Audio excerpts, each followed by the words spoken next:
Avez-vous besoin d'être guéri, comme guéri de vos peurs, guéri de vos indifférences, guéri de vos doutes?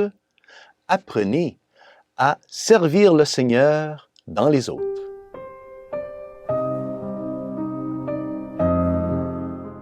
Chers frères et sœurs, Salve Maria! Aujourd'hui, l'Évangile nous est présenté par Saint Luc, chapitre 4, versets 38 à 44. Et dans cet Évangile, nous voyons le Seigneur en train de guérir et de prêcher. Tout commence lorsque le Seigneur est introduit auprès de la belle-mère de Simon-Pierre et il la guérit. Écoutons les paroles de Saint Luc. En quittant la synagogue de Capharnaüm, Jésus entra chez Simon. Or, la belle-mère de Simon était oppressée par une forte fièvre. Et on implora Jésus en sa faveur.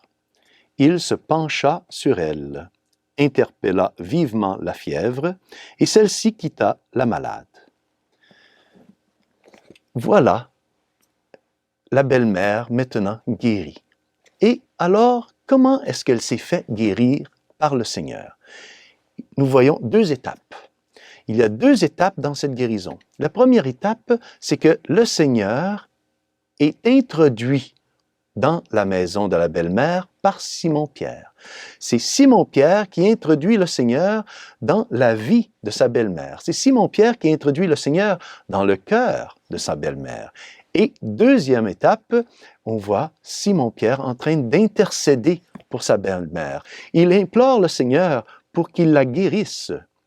Voilà donc le secret d'être toujours guéri, d'avoir quelqu'un qui introduit le Seigneur dans nos vies et d'avoir quelqu'un qui intercède pour nous. Et comment est-ce que la belle-mère de Simon-Pierre, elle réagit face à cette belle et merveilleuse guérison?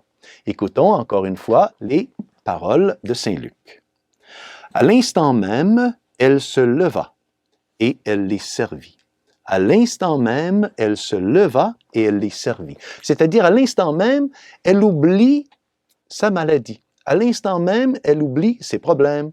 À l'instant même, elle s'oublie elle-même. Elle se met à servir le Seigneur et elle se met à servir ses disciples. Nous sommes très bons et très rapides pour demander de l'aide au Seigneur. Nous sommes très rapides à lui demander d'être guéris. Mais, enfin, on est parfois bien dérangé et même parfois, malheureusement, révolté lorsque le Seigneur, après nous avoir guéris, il nous envoie la facture. La facture, c'est d'aider les autres. À notre tour, de prier pour les autres. Alors, demandons aujourd'hui au Seigneur de nous aider. Demandons au Seigneur de toujours nous guérir, c'est-à-dire d'avoir quelqu'un qui intercède pour nous, quelqu'un qui introduit le Seigneur dans nos vies. Et c'est pour cela que nous devons avoir une dévotion envers les saints. En ayant une dévotion envers les saints, en ayant une dévotion envers les anges, en ayant une dévotion envers Notre-Dame, la Mère de Dieu, eh bien, eux, ils savent très bien comment faire pour constamment introduire le Seigneur dans nos vies, pour constamment introduire le Seigneur dans notre maison, dans notre cœur, et de constamment intercéder pour nous. C'est la Sainte Vierge, ce sont les anges, ce sont les saints, nos patrons, qui vont intercéder pour nous, si on leur demande, si on a de la dévotion envers eux. Alors, demandons cette grâce d'être constamment guéris, afin de pouvoir ensuite, comme la belle-mère de Simon-Pierre, pouvoir servir les autres, pouvoir être disponible à aider les autres par des actes de charité et par nos prières.